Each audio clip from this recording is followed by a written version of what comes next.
আপোনালোক সকলোকে নমস্কাৰ জনালো আৰু দীপাস ব্লগৰ সৰু এটা ভিডিঅ'লৈ সকলোকে স্বাগতম জনাইছো। আশা কৰিছো আপোনালোকে সকলোৱে মোৰ ভিডিঅ'টো শেষলৈকে চাব। আজি মই লৈ আহিছো আপোনালোকলৈ জন্মাষ্টমীৰ দুভাগমান নাম। অহাকালিলৈ জন্মাষ্টমীৰ তিথিভাগ মিলিছে। আমাৰ সকলো গোপিনীয়ে উলহ মালহেৰে তিথিভাগ আদৰিবলৈ সাজু হলোৱে আৰু আজি মই আপোনালোকলৈ জন্মাষ্টমীৰ কৃষ্ণৰ নাম দুভাগমান আগবঢ়াই থৈ যাওঁ। যদি শুনি ভাল পায় তেতিয়াহ'লে আপোনালোকে তাল খোল নেগেৰাৰ লগত আপোনালোকে নামভাগ কাইলৈ নামঘৰত দিব পাৰিব আৰু যদিহে ভুল হয় মোৰ আপোনালোকে শুধৰাই দিব বুলি আশা কৰিলো। আহকচোন এতিয়া নামভাগ শুনো। মোহন মুৰাৰী ও শ্যাম কলিয়া কোতে চৰাইছিলা ধেনু কোঠেৰুৱালা ও শ্যাম কলিয়া সোণৰে গঢ়োৱা বেনু। ইয়াৰ পিছতে আকৌ নামভাগ আপোনালোকে সলাই দিব পাৰিব খৰ চাপৰিত। ও শ্যাম কলিয়া বলিয়া কৰিলা গকুলৰ 16 গোপী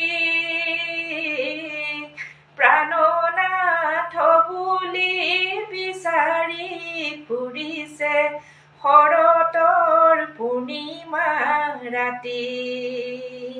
ৰাম ৰাম যমুনাৰ পাৰতে কানাই বহি আছে মাথাৰে মুকলি চুলি সিপাৰৰে পৰা ৰাধাই ডাকে দিয়ে মোকে পাৰ কৰা হৰি। ৰাম ৰাম কেনেকৈ পাৰ কৰো ৰাধিকা সুন্দৰী ঘাটত নাই এতিয়া নাও যেনে তেনে কৰি নিয়া পাৰে কৰি মথুৰাৰ ঘাটলৈ যাওঁ।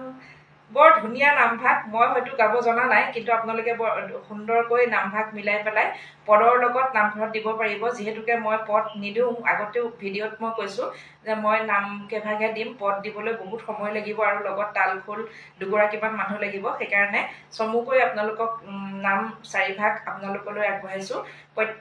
প্ৰথমে দিয়া নামভাগৰ পিছত পদ দি প্ৰতিটো নাম সলাব পাৰিব, বৰ সুন্দৰ লাগিব। আগৰ ভিডিঅ' কেইটাত মই ভাদ মাহৰ নাম দিছো আৰু আপোনালোকে মোক বহুত মৰম দিছে। তাৰ কাৰণে আপোনালোকক বহুত ধন্যবাদ জনাইছো। আশা কৰিছো আজিৰ ভিডিঅ'টো আপোনালোকে মোক মৰম দিব আৰু যদিহে ভুল হৈছে আপোনালোকে মোক শুধৰাই দিব।